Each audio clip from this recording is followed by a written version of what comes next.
Hey guys, this is Night of the Batman. I'm Alex, and I have a very special guest today, Jacob Edgar. If you don't know his name yet, you definitely will. His art is great. He draws better than I did when I was 13, so I mean he's got that going for him. And yeah, Jacob, why don't you go ahead and introduce yourself to the people out there? Hey, yeah, thanks for having me. I am a comic book artist and writer. I've worked on Batman: The Adventures Continue, Batman: The Audio Adventures, specific to the theme of this podcast, I guess. And then I co-created the ones, and I've worked on some other things here and there, but those are the highlights probably. Nice. I did notice in some other interviews because I did a little research before this that you were like a fan growing up of like a lot of people of Batman the animated series. Was that your first encounter with that character? It might have been, or it may have honestly been comics. We just always had comics in the house. I had two older brothers, and my dad was really into the Adam West show, and then got into Batman all over again when the '89 movie came out. So there were Batman comics in the house. So I don't remember a time of not like knowing who Batman was or having him around. Yeah, cool. I discovered it from that show, Batman the Animated Series, and I remember it, unlike you knew it came from the comics. I had like a moment where I was watching it as a kid. I'm like, wait, I thought this was just like an animated thing. Like they have like like they have like books and stuff. Like I just was very out of Yeah. the loop with the whole thing. But that's awesome, man. So like your family, like you're really into comics and everything, like a lot of comic book fans, kind of. Sort of. I think it was more of just like the early '90s. That was the boom, and they Yeah. were in grocery stores. Everybody was getting them. So, but my brothers were never into them the way that I was, or the way that I became into them. They had them sort of casually, and then grew out of it, Yeah. basically. Yeah, like most people except for, us comic nerds, right? Right, except for us nerds. Yeah. Yeah. Awesome. Yeah, I and while I'm thinking about this, you obviously are an artist. What do you remember when you started basically like did you just always have been drawing since you were younger, or did you start doing it later? Like I know obviously you drew when you were 13 because I saw those pictures, but like. Yeah. I was always drawing. Yeah, I was a big doodler. It was just fun drawing on homework at school, church bulletins at church, wherever I had paper and a pencil, I was drawing. I got serious about it around somewhere between like 10 and 12 is when I really got serious and decided that that's what I wanted to do. I wanted to be a comic book artist, happened in that age range. But yeah, Nice. always drawing. Yeah. Yeah, me, you actually unlocked a memory for me when you said that, the drawing. Like I used to draw on the margins and stuff like that in Oh yeah. class. And there was a moment where I had discovered a few years back before this, The Dark Knight Returns. And so like I was Mhm. obsessed with that when I was in seventh and eighth grade. So there was a moment where I wasn't really great at math. A lot of people that are artistic aren't really, I don't know if you have the same kind of Terrible thing. at math. Yeah, Yeah, I'm yeah. terrible. Same. I don't know what it is, man, but yeah. And then I just started drawing because I wasn't paying attention in math, and I was drawing that iconic picture where it's Batman riding the horse and Oh yeah. everything, like that picture. And slowly, like I'm in the very back of the class.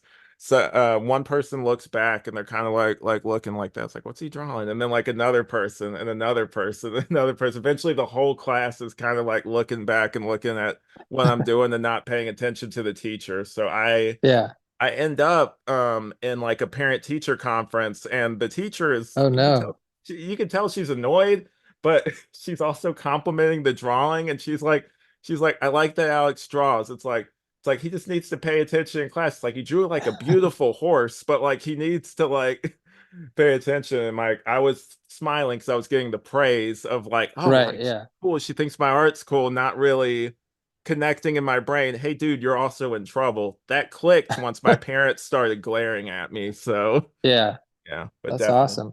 Yeah. That's funny though, being like Yeah. once the other kids in your like friend group figure out, oh, that's the guy who can draw. Because I can remember that too, like sitting somewhere and like kids Yeah. just over your shoulder, like watching you draw or be like, draw this now, draw Yeah. this. And it's like you're a little mini celebrity or something. Definitely. I used to get requests and stuff. They'd be like, Oh, "Oh, yeah. could you draw this for me?" I don't know if you had the same thing where it's like, "Can you Yeah. draw this? Can you do that?" Yeah, that kind of thing. But yeah, Yeah. I know, speaking of art, I know one of your big influences is Jim Lee, but I would kind of compare you more to kind of like a Fleischer-esque kind of like Mhm. Bruce Timm kind of vibe. And I Mhm. know that's probably partially because you do Batman the Adventure Continues as well. Are you encouraged when you draw that to kind of match that style, or do they kind of let you do your own thing? Is it like what's are there any parameters when you do that?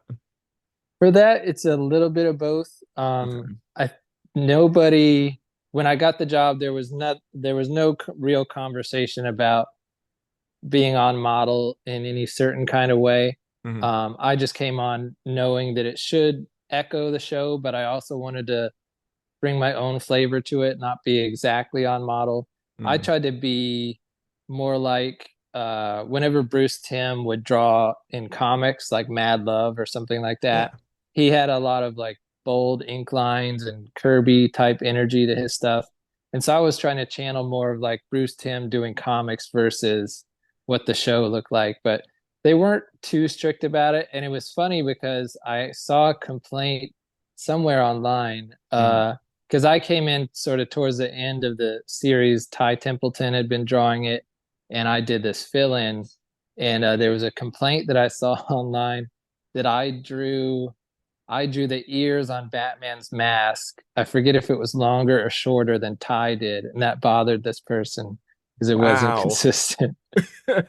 People, the it's so weird the things that people choose to like key in on like that. Yeah, Like, because for yeah, me, I would never even think to like look, be like, because that you got to be looking close at art to be like, picking it apart like that. But yeah, yeah. but that's wild that somebody was complaining of like I could see if maybe like it was oh like one of his arms is like 'cause sometimes for me when I'm drawing like I drew something recently and it's like oh the hands are too small like that would be like Mhm. one thing but it's like if it's like some like ears I'm like come on guys like it's like he had longer you could what you could tell him if it is the longer ears you could say well actually that's the one from Justice League the animated series that's why his Right, ears yeah, are all long like that yeah. yeah It's just a different costume for that it, night. Sure. exactly and then what's his name the Watchtower guys on YouTube could like break it down and be like does this line up with like the timeline and everything Yeah, exactly. Yeah. I know that obviously I've noticed a lot of your work is like DC related. It was that like an intentional thing. And I noticed that you also draw the thing. Are you more of a DC guy? Yeah, I'm more of a DC guy because I'm more of a Batman guy than anything else. He's number one for me. Yeah. Um, and I guess we just had more of DC growing up, and then the cartoons. I was Mhm. always drawn more to the DC stuff. I watched the Spider-Man cartoon. I liked that one. I never really, I know X-Men 97 is big right now. I Mhm. never really clicked with the X-Men show for whatever reason. So, Yeah. but I have a lot of love for Marvel too, and some of that of what ends up getting posted is um I've done more work that for DC at this point than I have for Marvel. So Mhm. um, there's some stuff in the oven Yeah. that's Marvel that I can't show or talk about. Just wait, guys. We're gonna get into that in the future. You just gotta wait. Yeah, I can't wait to get in that stuff, man. That's exciting. But yeah. So this is just like I'll start because I just had this. Is there any character like in Batman's like rogues gallery or anything or any like do you have like any kind of obscure favorite like villains that you haven't got to draw yet that you would like to draw like in future issues? Hmm. In Batman's world, Hmm. I actually got to draw a lot of them in The Adventures Continue. That was Yeah. pretty fun. How many of the toys I got to play with. Um, you know what? I actually haven't. It's not obscure, but I haven't gotten to do Joker professionally. I would love to draw. It's not exactly a Batman character, but he shows up Mhm. sometimes. I'd love to draw Etrigan. Ooh, yeah, that'd be awesome. Yeah. Yeah. Yeah. There was a Batman, the Batman Adventures annual number Mhm. 2 from the 90s was a Batman Etrigan comic. That's like one of my favorite comics ever that Bruce Timm drew. So I would love to get to do a Batman Etrigan Yeah, that'd be something. awesome. Yeah, definitely. And I know also it said on your thing like you worked with Bendis obviously. And I know like Mhm. you've already been asked about that, so I'm not really gonna feed into that much, but like were you a big fan of his work before or Bendis, I mean? I was, yeah. Yeah, I had to fanboy out on him a little bit when we first started talking Yeah. because I used to devour his Daredevil Hmm. when he and Alex Maleev were on the book. I love Yeah. that stuff. His new Avengers. So definitely I was well aware and well versed in his work when we got together. I love the ultimate Spider-Man stuff. Like I would have the Yeah. volumes and I would just like burn through those like really, really fast. And I don't Yeah. I'm not a quick reader, so that shows you right there that that's like if it's that good, like where I'm sitting there like flipping through it, like Bendis gets Spider-Man, obviously. Oh yeah. Yeah, Yeah. yeah. And then one of my favorite obscure characters, I guess, is like Ratcatcher. Like I want like to have like more stuff with that character. I don't know if you're as familiar with that character. Not so much. I Oh, okay. know I know Ratcatcher from the Suicide Squad movie, and that's probably it. Well, there's this story where I think it was in the 80s where he's like locking up people in like a sewer type location. And I remember like reading that and just seeing like his costume and everything. And in the Suicide Squad movie, it's a little more comedic, but in like Right. that one, it's like a little bit more like serious. And I'm like, he's kind of like a cool character. I could see him. I don't know if you have you seen the Matt Reeves the Batman movie? Yeah. Yeah. Yeah, I could picture him being in that universe definitely with like Mhm. the flood and everything. Like I could totally like picture Oh yeah. that. Yeah. Yeah. And he's probably feeding people to rats Exactly. Yeah. with this. Um, yeah. You could it sounds like you're already writing the next the next script. That sounds really cool. But yeah. I whenever I was getting into Batman, or I guess like I had a moment where I wasn't as into Batman, I discovered how I discovered The Dark Knight Returns was I had this big book of Batman. I think I was like in second or third grade, and I opened this book and I see like Joker on there, like in that famous Tunnel of Love thing. And I like you Oh yeah. mentioned church earlier. I went to a private school for like a few years, and so I was very sheltered. And so like I'm looking at this and I'm like, Joker's twisting his own neck and everything. And I'm Oh just yeah. like, what am I looking at? Like I was like, I'm not ready for this. I think I closed the book because other than that, I was used to the animated series, but I mean Right. it doesn't go as dark as some of the other later entries. I'm actually excited kind of for that new if that new show, that Batman show by Bruce Timm. Is that I don't Oh know if yeah. it's still happening or not. I know that they were trying to do it, but I hope that Yeah, I turns think into it's something. supposed to be at Amazon. Some of the designs came out a couple weeks ago. Yeah. Looks pretty cool. Do they look kind of similar, or is it kind of in that same vibe? It's the same style, but the designs were pretty different. Like Harley Quinn was like I want to say orange and brown or black or something like that, and Two Face had a messed up face, but it wasn't discolored. Hmm. So they were like similar but different direction. Yeah, because I think he was saying with that show, he was trying to make it to what he originally wanted. I remember him having an interview where he said he didn't want Batman to basically talk at all, which I'm like, I don't know how that really worked for like a series when No, like a character like in theory, I think it sounds nice, but I'm just like you got like a 20 episode like show. I don't know if that would work, but yeah. I also did notice that you that there was like some Court of Owls stuff and like the new Batman Oh thing. yeah. Yeah. Did you I know that you worked a bit on it. Did you like was it kind of a challenge to try to make those characters like work in the animated series mold kind of thing, like their costumes, I guess? Well, lucky for me, those designs were already done when I came Mhm. on. Ty Okay. had already designed everything, so I just got to follow what he did, which I thought was really smart. I thought he Yeah. did a good job of adapting because the way Capullo designed those in the comics, they're pretty. I mean, Capullo's artwork's so detailed anyway, Yeah. so the way that Ty stripped that down to make it work in that style, I thought was really smart. Nice. What would you say, and I know this is something every artist gets asked, but like what is your like process with like when you draw? Do you have like a certain way you do things or like just what's your creative process when you approach the page, I guess? I always start with just a rough thumbnail, and lately I work completely digitally for comic pages. It's just faster that Gotcha. way. So I'll start with a thumbnail. I'll read the script without drawing anything. I'll read it through once, and then I'll start thumbnailing while I'm reading the script again. Hmm.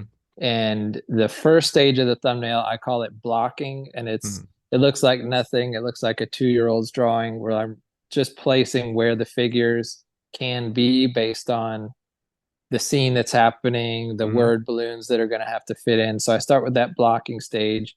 Then I do a rough thumbnail over that, which is sketchy, but it's clear enough that I can show that to my editor or my writer, whoever I'm working with. And then from there, I've been going. I used to do from that, I would go to a rough stage, or Hmm. you could think of it like pencils, and then I would do finished inks after that. But lately, I've found that I like the energy of it better if I go straight from the layout thumbnail to just finished inks, finished art. And it's Gotcha. digital anyway. So if I mess something up in the ink, it's not like I have to Yeah. get a new page or whiteout or anything. It just Control Z. Yeah. Is digital art was there like a bit of a learning curve there? Because you said you started recently doing more digital art. There was some learning curve. Yeah, I had never done it until I went to college. I went to an art school. Hmm. And so slowly got introduced to more and more Photoshop, Illustrator, what was then Manga Studio, that's now Clip Studio, and that's what I work in is an old version of Manga Studio. Okay. So there What was a is learning that? curve. It's like Photoshop, but it's a lot more affordable and it's geared like specifically to comic book or manga artists. It's made by a company in I guess Japan, I'm not sure. But Okay. yeah, it's specific for comic book artists. Gotcha. Cool. And then I'm really interested to hear this. How did you break into like the comic industry, like DC Comics or just in general? I'd like to know that. Yeah, I was my work came just from being online, from my online presence. I had Hmm. been to conventions and editors meetings at SCAD where I went to school. Yeah. Um, but I never got work out of any in-person meeting. Hmm. This editor, Nate Cosby, who he's been at Dynamite now for years, and he was at Marvel before that. Yeah. But he'll put out online that he's looking for samples for some project, reply here. Hmm. And so I had been doing that. And then eventually he asked me if I would come on to this little job that he was doing. It was digital comics for a podcast. And Okay. so I did that. And I guess he was happy with it. And he offered me a job drawing a Money Penny one shot for the James Bond line at Dynamite. So that was my first official published job was doing that. And then slowly but surely, more and more stuff has come, but it's all come via the internet. So Mm, uh, DC editors eventually reached out to me on Twitter, and it went from there. nice. Um, you I don't know like what your age is versus me, but like what would you say your favorite Batman is? Like live action. I'm gonna make it easy. I'm gonna say live action because there's so Live many other action, ones. Yeah, yeah. it's probably Christian Bale, Okay. just because, and some of that's just because I like those movies the Mhm. best. because I will admit the voice is too much at times, especially Yeah. there's certain scenes where it's just like nobody thought let's dial this back, but Yeah. all in all, he's a great Bruce Wayne, and I can deal with the voice going too far at times, but he's my favorite. What's weird in the first one, and I know this has been said like everywhere, but in the first one, it's not that bad. Like it's kind of like subtle when you go back and Right. watch Begins, but then I don't know why they thought this was a good idea. I think in Dark Knight they pitched it down and like mixed it with like a lion's roar or something, which I'm like, what? So, like it's supposed to be his voice. Like, what are we doing? And then they kind of Yeah. just stuck with that after there. But I hear you. I really like Pattinson's one. Yeah. It's hard to say the most because there's so many like sides to different live action performances, but Right. I would say he's probably the closest in the fact that he doesn't kill, and that so far every other every other like Batman, even the Christian Bale, the I don't have to save you, but you know that whole Yeah, that thing. scene's a little weird. Yeah. You know, I'm like, I get it, Bruce, but like also like I don't think the court would really look at, you know, that whole thing is like, oh well, he didn't save him. It's like voluntary, like premeditated kind of thing going on there. But yeah, Yeah. yeah, man. And then what advice would you give people that were interested in getting into the comics industry? The main thing would just be to keep grinding at it. Like Mm, whenever people reach out to me for art advice or something like that, I mm, think it's the answer people don't want to hear, but you just have to put in the time and put in the work. And I tell people you have to get through all the bad drawings to get to the good ones. right. It's a marathon, it's not a sprint. So just keep working at it, keep getting your work in front of people, and just make comics. Yeah, because I definitely it's also like a muscle that if you don't continually like practice at it, like you start like because it's like almost muscle memory. Because I remember I took a long break from drawing, and you could really tell when I I started to try to Yeah. draw again. So it's definitely one of those things, like you said, Yeah. keep at it. And And then there's no age limit either. Like yeah, I I hear about people who are like um there was a guy who was a grad student when I was in college who was I never saw his work, but I heard that he was like great and professional mhm, level, but that he just had no interest anymore. He was basically just coasting, and that yeah, he said if an editor wanted him, he would have been hired by now. But like yeah, there's if the work is good, the work is good. Nobody's looking at how old you are, how young yeah. you are. Like that guy, I don't know if you've seen Danny Earl's work. He's been doing some Batman covers lately and some stuff for Marvel. He's on the Hulk run, but I've he heard had of an them. entire he had an entire career as a professional soccer player and Hmm. retired from that, and now he's a comic book artist. Like It's awesome. it's never too late. If the Yeah. work is good, the work is good. That's like what's his name? I mean, and even still, like this is kind of a different thing, but sometimes you got people like that guy you were just mentioning, but like, you know, even directors like George Miller with like the Mad Max movies where he takes this long break. I mean, he's doing like Mhm. Happy Feet, and then the Right. next thing he does after that is like Fury Road, which is like couldn't be more polar opposite ends of the Yeah, spectrum. that's some range. Yeah. And yeah, like you said, it's never too late. You know, just keep at it, keep plugging. You definitely don't want to ever get complacent. But Mhm. just trying to think. Was there any other things that you would like make people aware of? Like I know obviously the things like you can't talk about the project, but like any other Yeah. things you would point people to be like this is some of like something you're proud of, basically. Yeah, so we're working on volume two of the ones, me and Brian Mhm. Michael Bendis. So volume one is out there if you want to catch up in trade or single issues.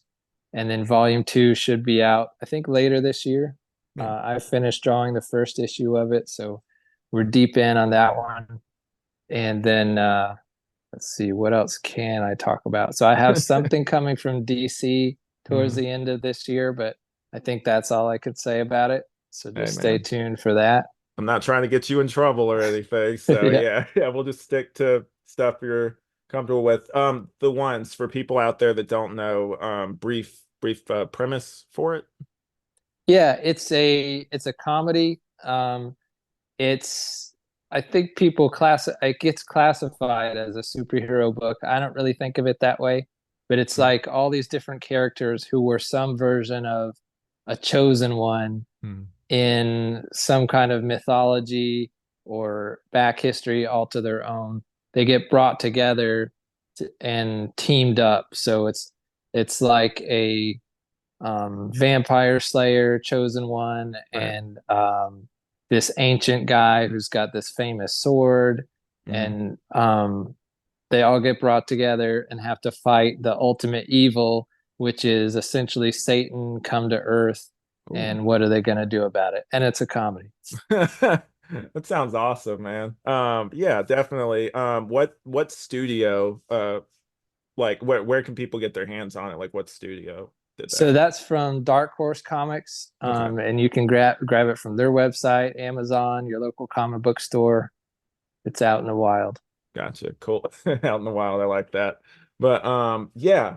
So um I know you obviously have not seen this show before. So we do a thing at the end where we don't have an outro, but like our whole thing, me and my wife will say we'll come up with an outro eventually. And I know there's a Okay. lag, but I'm gonna try to get us to say it at the same time, and hopefully through the magic of Zoom it'll line up. Like I'm hoping this will work. But Okay. we'll go ahead and try to start doing that now. I messed up last time. We'll see if I do better this time. So three, two, one. We'll come up with an outro eventually, and then like we say it together, like we'll come up with an outro eventually. Okay. All right, ready? Yeah. Yeah, okay, cool. We'll come up Come with up an with an outro outro eventually. eventually. We got it. We made it, guys. We did it. Again, Jacob, thank you for being on. Appreciate it. And then, guys, he will be on in the future to talk about some super secret stuff we can't talk about right Mhm. now. DC, please don't. I'm not talking about it, so DC, don't come after me. But yeah, so really looking forward to it. Thanks again for being on, and thank you Yep. guys for watching. This has been Night of the Batman. Yeah. Thanks. Yeah, man.